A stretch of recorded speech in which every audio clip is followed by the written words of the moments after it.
Hi there, and welcome to this second session of Paul's Fast Forward. Thanks very much for joining us, and hopefully you've managed to catch up with the first session already. In that first session, we talked about the importance of putting the rocks, the things that are most important to you, into the jar first, and then adding the gravel. That's better for time management, to have the faith that it will get done.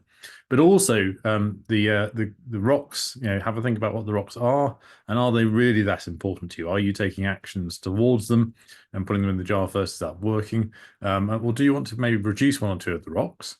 And also with the gravel as well, have a bit of a sort through that and just figure out which stuff is not as important that you do it, which things you can get out, which things you can delegate, which things you can fix, habits that are not very good for you, etc. And start putting some of that gravel aside, those things that you have to do, and see if what you can eliminate. So hopefully that's working for you. That's kind of the destination where you want to get to, having that 20% of thinking time available. So I wanted to also just to start the session talking about a guy, someone called Fritz Kreisler, who was around from sort of 1875 to around 1962. He's possibly one of the greatest violinists, often considered to be so, of all time, and a particularly enthusiastic fan in America. He was Austrian-born, but performed in America, and lived in America. Said to him after the performance, "I'd give my whole life to be able to play the violin as beautifully as you can." And Fritz Kreisler has said the immortal lines, "I did." And so it is about choice. It's about what do we choose to put into the jar first? What do we tend to prioritize? So this session is called the 5-minute rule, because I'd like to argue that everyone it has got 5 minutes in their day.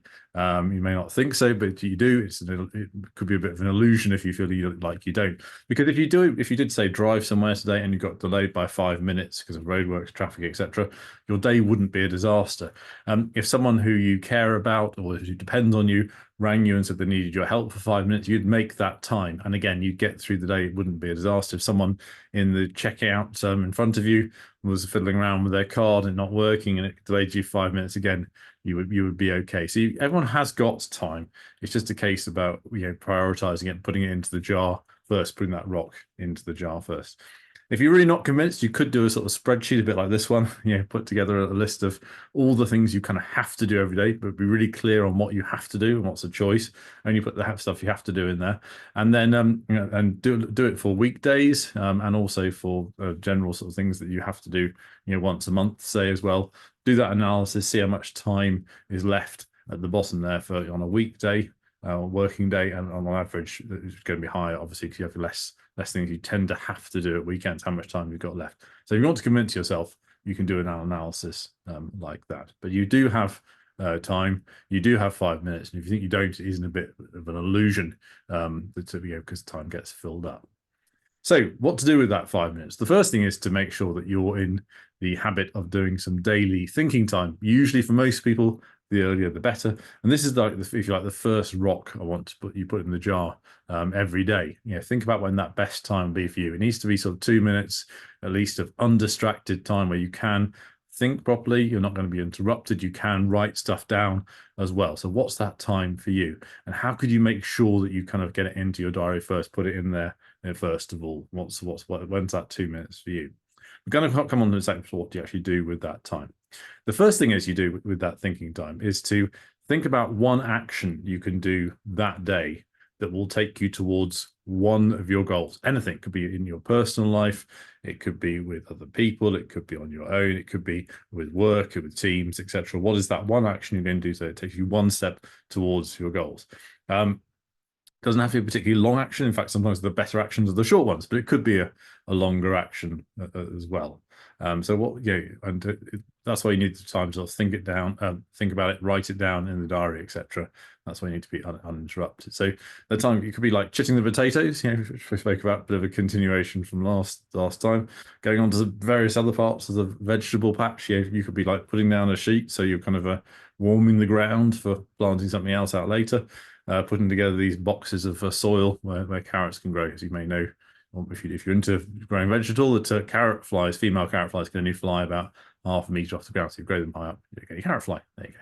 bit of a gardening tip there. I'll come back to a few gardening tips throughout today's course. But what actions can you take? And the point is, take an action towards something important. I know I've chosen some hobbies there every day, but take an action towards it every day. And 365 days later, you've taken an awful lot of actions towards an awful lot of your goals. And it also helps you to notice which goals you're not taking actions towards, and maybe they aren't as important to you.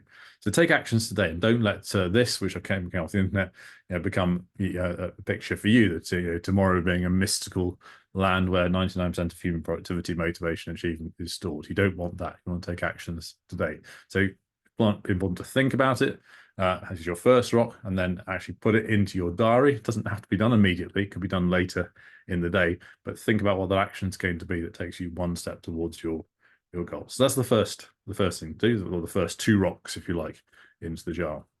And the third rock that you need to make sure is in your jar is a daily beacon. Something that you're going to really enjoy doing. It's going to be like effortless success for you. You love doing it. It's the real sort of beacon you're looking forward to, preferably later in the day. If you look at successful people, they're very good at planning these things in. It just needs to be something that's unbridled joy. You're going to do it. You're going to love it. It could be anything at all. Could be having a game of Quidditch with your friends, having a game of bridge, doing something around the sort of vegetable patch, etc. And just so you know, there's 2 out of those 3 things I do as my beacon sometimes, and I don't play Quidditch. So there you go. You'll be able to maybe work something out from there. But what is your sort of list of beacons? Maybe pause the video for a second and think, what are they for you? You don't want to be doing the same things every day. You want a variety of beacons, and some of them will already be planned in for you naturally. But just making sure that during your thinking time, you also plan in a beacon if there isn't one already planned in for later in the day. It's really, really important. So just to make that your sort of third rock. So it's all about putting those 3 rocks into your jar. That's what I want you to think about today.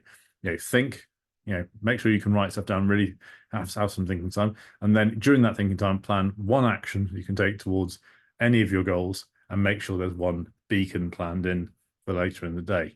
And see how that changes things for you. You may find it useful to actually have a more of a checklist, a bit like this. Kind of this is one for me for this week. So I'm up to Thursday when I'm recording this. You got sort of wrote this session on Monday. I did the slides on Tuesdays with my actions. I played football on Monday, played bridge on Tuesday, etc.